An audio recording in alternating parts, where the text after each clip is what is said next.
워킹 낚시에서 크랭크베이트 어렵죠. 왜냐? 어려운 이유는 단 하나입니다. 밑걸림이 너무 잘 걸리기 때문에. 네. 왔습니다. 오, 좋아. 와, 사이즈 괜찮습니다. 왔습니다.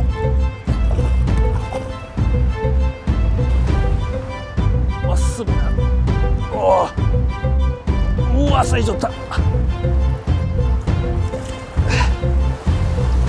오케이. 우후후. 입질이 안 들어올 때, 그리고 남들이 다 낚시하고 간 곳에서 뭔가 또 한 방을 노리고 싶을 때.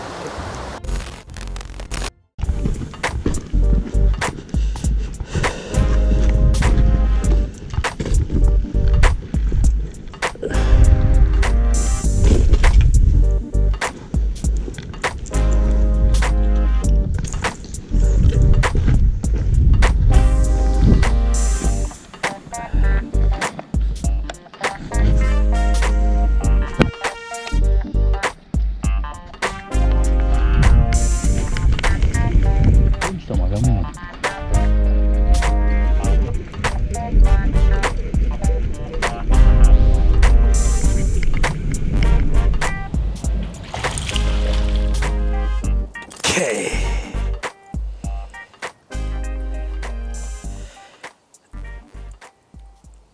자,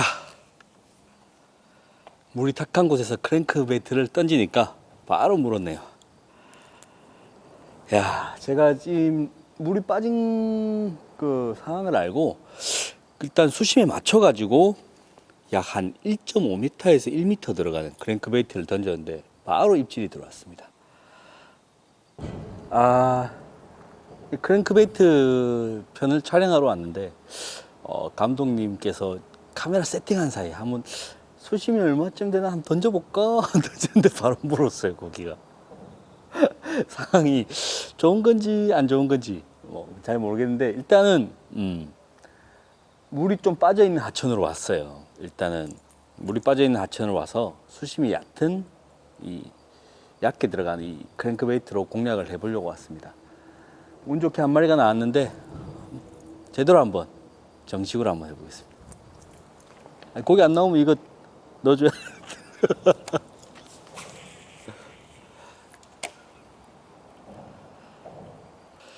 자, 워킹 낚시 크랭크베이트. 워킹 낚시에서 크랭크베이트 어렵죠. 왜냐? 어려운 이유는 단 하나입니다. 밑걸림이 너무 잘 걸리기 때문에요. 깊은 곳으로 던져서 얕은 곳으로 끌어오게 되면 얕은 곳에서 깊은 곳으로 들어가는 이 반대의 특성을 갖고 있기 때문에 무조건 바닥에 얕은 곳에 올라오면서 걸리게 됩니다. 그렇기 때문에 어려운 거예요. 반대로 보트 낚시 같은 경우에는 크랭크베이트에 잠입하는 각도와 수심이 맞죠. 깊은 데 던져서 쭉 끌어오니까요. 그렇기 때문에 보트 낚시에서는 크랭크베이트가 많이 쓰이지만 사실상 워킹 낚시에서는 조금 힘듭니다. 그렇지만 이 워킹 낚시에서도 크랭크베이트를 쓰는 요령을 제가 가르쳐 드릴게요. 이곳은 수심은 약 1m쯤 되고 제가 사용하는 크랭크베이트도 약 1m 정도 들어가는 건데요. 자, 던졌습니다. 야, 좀 떠 있죠? 감죠? 쭉 감으면 물속으로 파고 들어가죠. 툭 건드리고 와요. 지금 이 상태에서 계속 감아내리면 걸립니다. 돌에 걸린다는 거죠. 지금 타고 넘었죠? 자체 무력으로 지금 크랭크가 돌에 부딪혔을 때 뜨게 만드는 게 워킹 낚시에서 크랭크베이트의 핵심이에요. 무작정 무슨 바텀 범핑이 어쩌고저쩌고 바닥을 찍고 오다가는 워킹 낚시에서는 열이면 열 다 걸린다는 거죠. 다시 한번 던진 다음에 감아들이고 손끝에 집중을 하면 바닥에 뭔가 툭 걸리죠. 네, 걸렸습니다. 지금 밑걸림이에요. 근데 기다렸다가 다시 감으면 빠지죠. 빠집니다. 지금 또 감아오다가 지금 바닥을 툭툭 치고 오고 있어요. 천천히.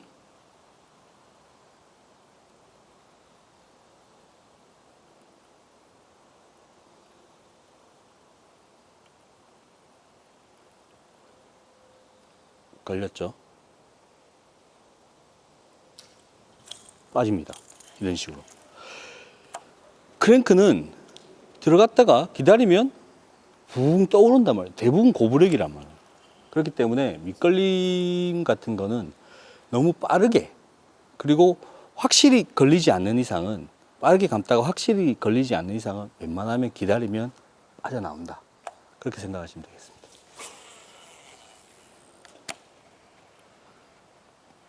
근데 워킹 낚시에서 왜 굳이 크랭크베이트를 써야 됩니까? 뭐 안 걸리는 다른 루어들이 많고 많은데 왜 크랭크베이트를 써야 되는 거죠?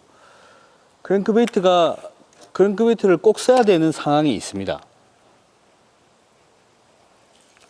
생각보다 입질이 너무 약할 때, 고기는 분명히 있는데 입질이 안 들어올 때, 그리고 남들이 다 낚시하고 간 곳에서 뭔가 또 한 방을 노리고 싶을 때, 즉 크랭크베이트가 정확하게 이렇게 오면 뭐 그냥 그걸 바로 무는 경우도 있지만 리액션 바이트의 제왕이에요. 돌발 액션의 최고봉이란 겁니다.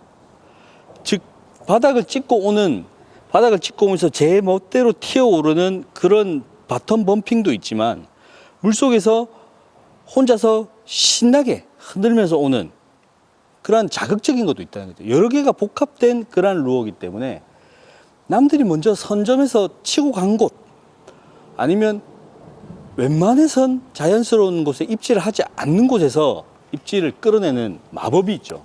그렇기 때문에 워킹 낚시에서는 밑걸림을 무릅쓰고라도 크랭크베이트를 써야 되는 이유가 있는 거죠.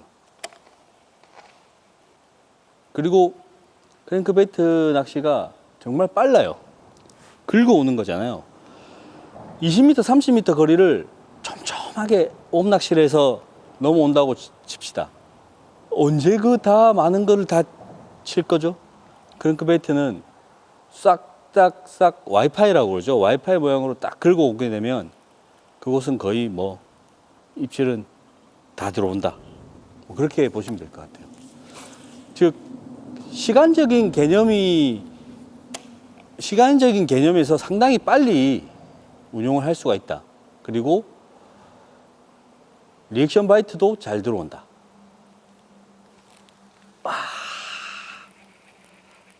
아깝다. 입질 들어왔는데.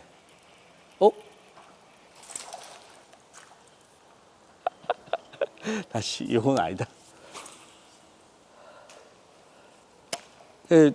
크랭크베이트 같은 경우에는 시간적으로 봤을 때 다른 루어보다 빨리 낚시를 할 수가 있고, 두 번째는 남들이 일반적인 낚시로 잡아낼 수 없는 그러한 베스를 솎아낼 수 있다. 자, 크랭크베이트입니다. 크랭크베이트 뭐 어떤 거를 써야 되나요? 어떤 장비를 써야 되나요? 사람들이 관심이 정말 많죠. 워킹 낚시에는 이제 딥 크랭크베이트를 제외하고 제가 이제 설명을 드리면 크게 두 가지로 나뉩니다. 미들 레인지를 노리는 미들 크랭크, 그리고 아주 얕은 곳을 노리는 쉘로우 크랭크. 그 두 가지인데, 일단은 미들 레인지. 제가 생각하는 미들 레인지는 2m에서 3m 사이입니다. 그러한 지역을 노릴 때 제가 쓰는 장비입니다. 빅소드, 로드 같은 경우에는 빅소드 B3에서 나오는 CB 611. 이 CB란 뜻이 크랭크베이트예요. 즉, 이 로드는 다른 것 뭐 다 둘째치고 크랭크베이트만을 위해서 만들어진 전용 로드입니다. 일단 카본하고 글라스가 컴포짓 되어 있는, 혼합되어 있는 그러한 로드인데 정말 크랭크 쓰기에 좋습니다. 액션도 정말 잘 나오고 캐스팅도 잘 되고 파워도 좋으면서 무리가 가지 않는 그러한 로드인데, 이 로드 같은 경우에는 제가 사용할 때 주로 미들레인지를 공략할 때 씁니다. 보트 낚시라든지 워킹 낚시 다 그렇게 포함이 되고요. 릴 같은 경우에는 베이트 캐스팅 릴 5점대를 쓰고 있습니다. 4점대는 조금 제가 볼 때는 딥 크랭크베이트에 전용화되어 있는 것 같아서 5점대를 쓰고 있고, 라인 같은 경우에는 모노필라멘트 16파운드. 우와, 16파운드 너무 굵은 거 아니에요? 그게 캐스팅이 되나요? 캐스팅 잘 됩니다. 왜 16파운드를 쓰냐면 워킹 낚시에 크랭크베이트 미들레인지를 사용하면 물속에 나무, 뭐 비닐, 이루 말할 수 없을 만큼 장애물이 많죠. 그 장애물에 걸렸을 때 강제로 뜯어내거나 그 루어를 회수해야 될 때 이 16파운드가 그래도 어느 정도 강도를 갖고 있기 때문에 억지로라도 끌고 오는 거죠. 즉 루어를 잃어버리지 않을 수 있게끔 해주는 게 이 16파운드 모노 필라멘트 라인입니다. 자, 그리고 쉘로우 크랭크를 제가 설명을 드리는데요. 제가 생각하는 쉘로우는 표층에서 약 2m까지 1m라고 생각하시는 분이 많은데 생각보다 1m는 너무 얕아요. 1에서 2m, 표면에서 2m 사이를 저는 쉘로우 크랭크라고 생각합니다. 사용하는 로드는 제가 일전에 미노우 편 제가 설명할 때도 제가 말씀드린 적이 있는데, 이거는 B3에서 나오는 70ml이에요. 즉, 이 로드는 하드베이트 방면은 다양하게 쓸 수 있다라고 생각하시면 됩니다. 액션 자체가 그 하드베이트를 쓸 수 있게끔 특화되어 있는 로드예요. 사실 베이트 피네스로 나온 로드지만 실상 사용해보면 하드베이트 무빙 루어에 아주 좋습니다. 특히 이제 쉘로우 크랭크는 상당히 감각적인 낚시죠. 빠르고 감각적이고 그런 낚시이기 때문에 제가 볼 때는 미디움 파워를 이상을 넘어가는 로드는 약간 무딘 것 같아요. 그래서 미디움 라이트로 상당히 라이트하게 파고 들어가면서 감각적으로 낚시할 수 있는 그런 로드를 쓰고 있습니다. 70 미디움 라이트. 그리고 릴 같은 경우에는 6점대 쓰고 있어요.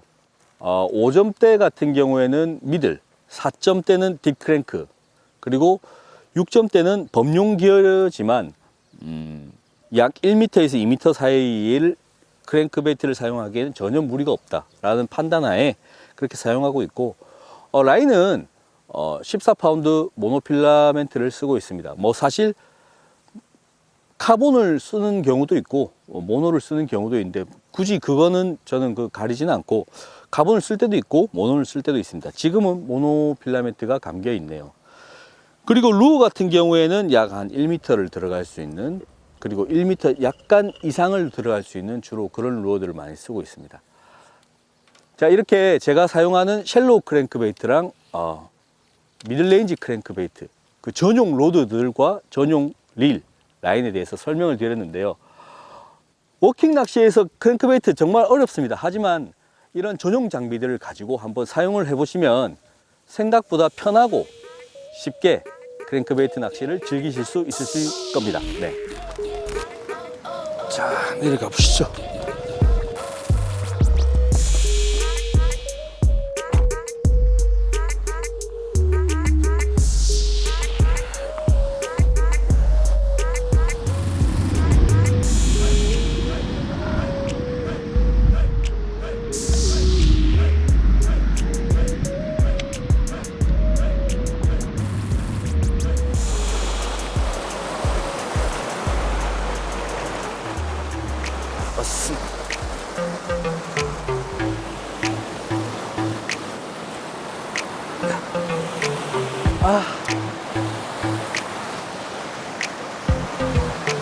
미치겠네 진짜. 사이즈 좋았는데.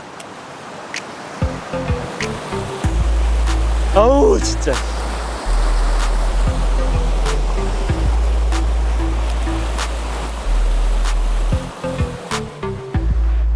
왔습니다. 우와 사이즈 좋다. 오케이. 우후후.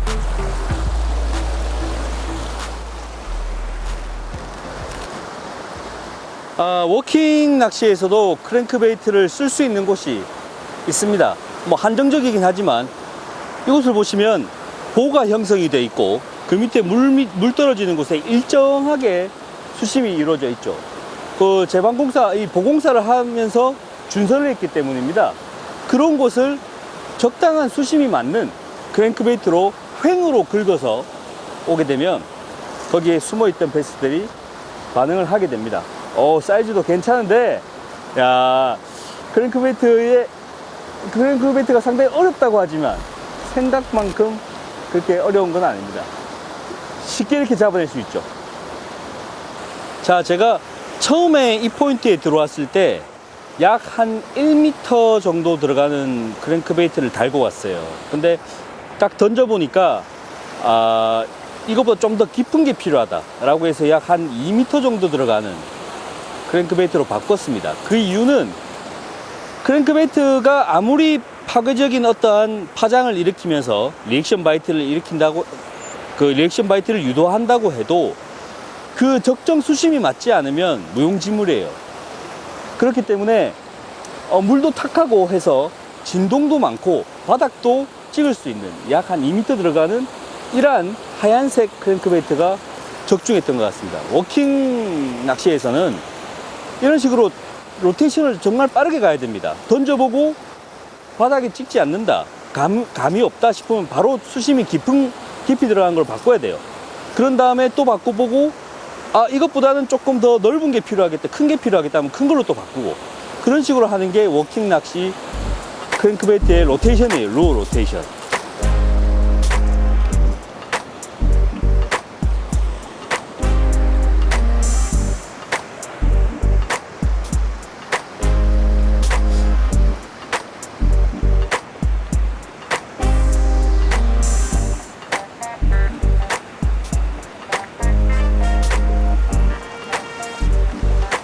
내가 가지고 있는 크랭크베이트가 1m 밖에 안 들어가는데 나는 한 1.5m, 약 한 이 정도 더 놓고 싶다, 그렇게 생각하실 때는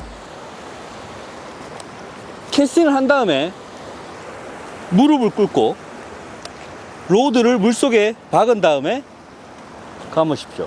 이거를 닐링, 여기 우리가 무릎을 니라고 하잖아요. 닐링이라고 해서 무릎을 꿇고 로드를 물속에 박은 채로 하는 닐링이라고 해서 닐링이라고 합니다. 조금이라도 더 들어가면 더 고기가 더 잘 잡힐 것 같다라고 생각될 때 이런 닐링 방법을 한번 써보십시오. 자, 다시 한번 보여드리겠습니다. 던지고 나서 로드를 물속에 박고 이렇게 하면 일반적인 크랭크베이트보다 조금 더 빨리, 그리고 조금 더 깊이 바닥에 도착하게 되죠. 예. 확실히 닐링을 하니까 조금 전에 했던 것보다 바닥에 더 닿는 면이 많네요. 예.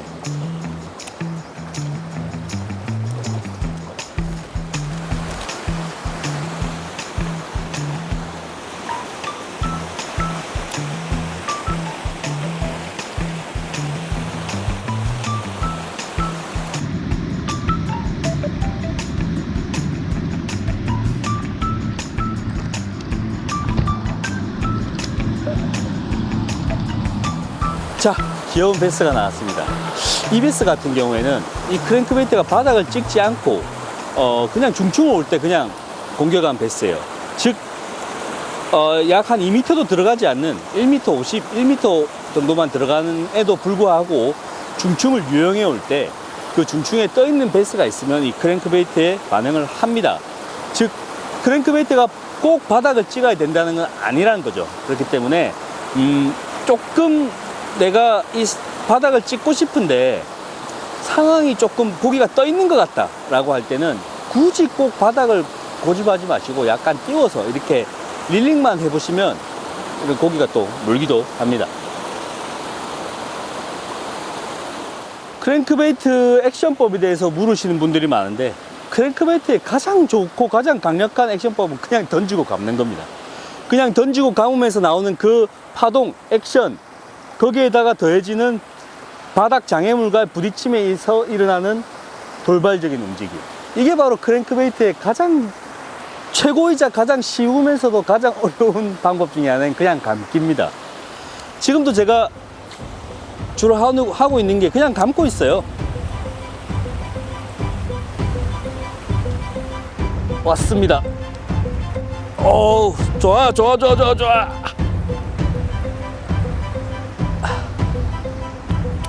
와, 사이즈 괜찮습니다.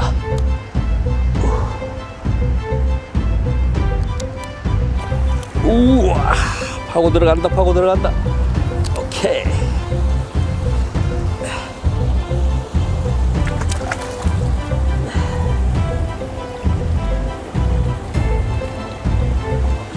아유, 몸통에 걸렸네. 자.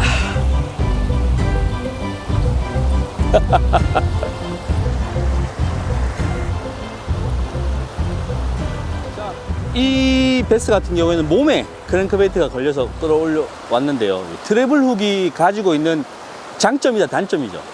뭐 고기가 잘 걸리게끔 하긴 하지만 베스가 의도치 않게 다른 곳에 걸려가지고 좀 다치는 뭐 그런 영향도 있긴 있습니다. 이것 같은 경우에도 크랭크베이트를 따라왔다가 잘못 헛치고 돌아설 때 이렇게 걸린 것 같아요. 툭 하는 느낌은 났는데 챔질하니까 몸에 걸려서 왔네요. 자, 이것 역시 그냥 릴링에 의해서 올라왔습니다. 그냥 릴링은 정말로 강력하면서도 단순하면서도 어려운 그러한 크랭크베이트의 제1조건의 스킬이죠. 그러한 스킬에 베스가 올라왔네요. 두 번째 스킬입니다. 그냥 감는 게 크랭크베이트의 가장 강력한 어떤 스킬이라고 했지만 그냥 감을 때 물속에 있는 장애물이나 환경에 의해서 약간 속도가 다르게 한다거나 릴링 방법을 다르게 해야 되는 방법도 할 때도 있습니다. 자, 우리가 할 때 대부분 감아들일 때 릴로 감아들이죠. 릴로 감아들이면 일정한 속도로 감아들일 수 있는 장점이 있습니다. 단점은 너무 일정하다는 거죠. 규칙적인.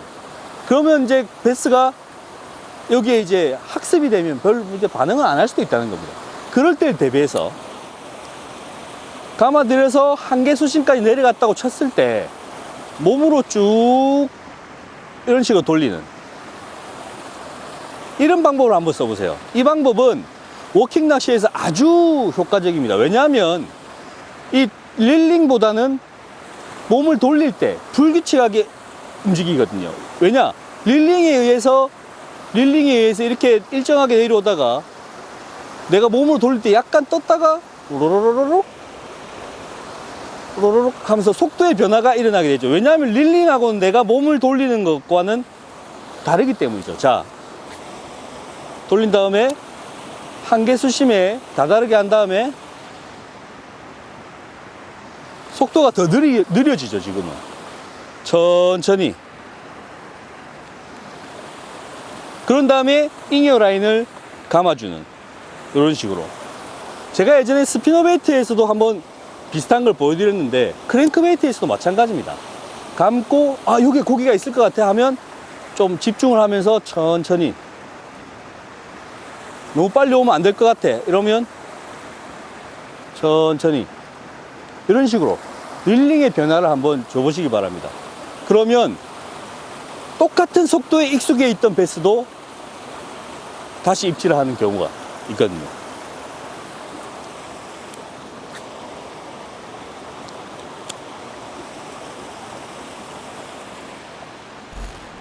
자, 세 번째. 이 세 번째 방법은 미국에서는 뭐 상당히 많이 쓰던 방법인데 정립과 이름 붙이는 건 일본에서 했습니다. 즉 라이저 크랭킹. 라이징, 떠오르는, 즉 내가 원하는 포인트에 나무가 있다, 물속에 돌이 있다, 그런 핀포인트 공략을 할 때 던져놓고 그 포인트에 들어간과 동시에 그냥 두는 거죠. 그러면 크랭크베이트가 그냥 이렇게 떠오르지 않고 대부분 이렇게 한 바퀴 돌면서 올라옵니다. 그런 라이징 모습의 베스가 공격하는 걸 보고 이거는 핀포인트에서 이렇게 공략을 해봐야지. 그냥 계속 끌어오는 거는 얘네들이 반응을 안 하는구나. 그러면 오랫동안 좀 눈에 보이게끔 해서 떠오르게 해보자 라고 해서 앉는 게 라이저 크랭킹입니다. 포인트에서 정확하게 넣은 다음에 물속에서 감아서 그냥 가만히 놔두는, 그러면 이런 식으로 또 올라가죠. 그때 반응하는 걸 노립니다. 이거는 상당히 고차원적인 기법이고 워킹보다는 어떤 보트 낚시에서 주로 많이 쓰이긴 하는데, 뭐 무넘이라든지 이런 보호라든지 해서 한정적으로 워킹에서 사용을 할 수가 있어요. 그렇기 때문에 끌어오는 것, 바닥을 찍고 오는 거에 반응을 안 한다, 분명히 패스가 있는데, 그러면 이런 라이저 크랭킹을 한번 해보시기 바랍니다.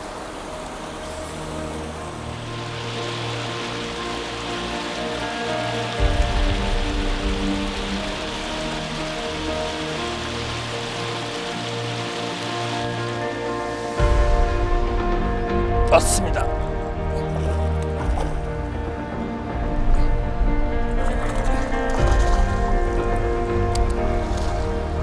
오케이. 크랭크베이트 정말 잘 나옵니다. 진짜 가을이네요.